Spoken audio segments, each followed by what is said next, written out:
In this brief video, I want to show you how to request a new review. So when you sign in, the first thing you need to do is click on this button that says Request New Review, and you'll be taken right to this page. And it looks simple. First name, last name, email address. You select a coupon or flyer that you want to send to your customer. You select the employee who is linked to this particular customer. Now, if you have the basic or solo service, it's only going to be one person. You don't have that option. And you hit Submit Request.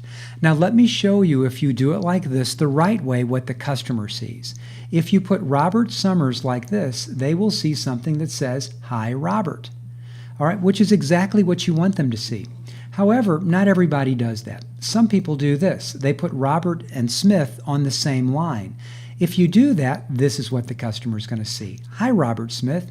Well, that's not normal. That's not natural. That's not how you would generally talk to a friend. So you want to make sure you don't put the first and last name in the first line. But there's a lot of people that do this, and I guess they just don't think about what it looks like to the customer, and they put everything in caps. When you do that, the customer sees this. Hi, Robert, how are you? It's good to hear from you again.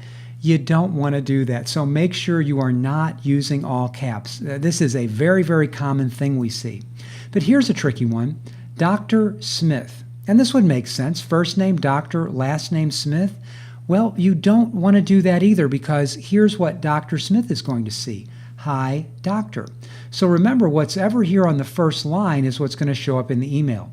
So this should say, if you only know him or her as Dr. Smith, it should say Dr. Smith on the first line and nothing down here on the second line.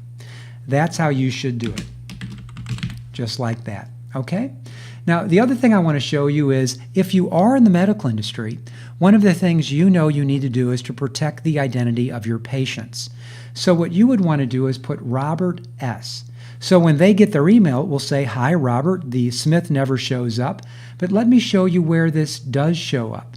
When your customer, if they choose to write a testimonial, their display name will be Robert S. And by the way, even if it did say Smith here, your customer can always change it.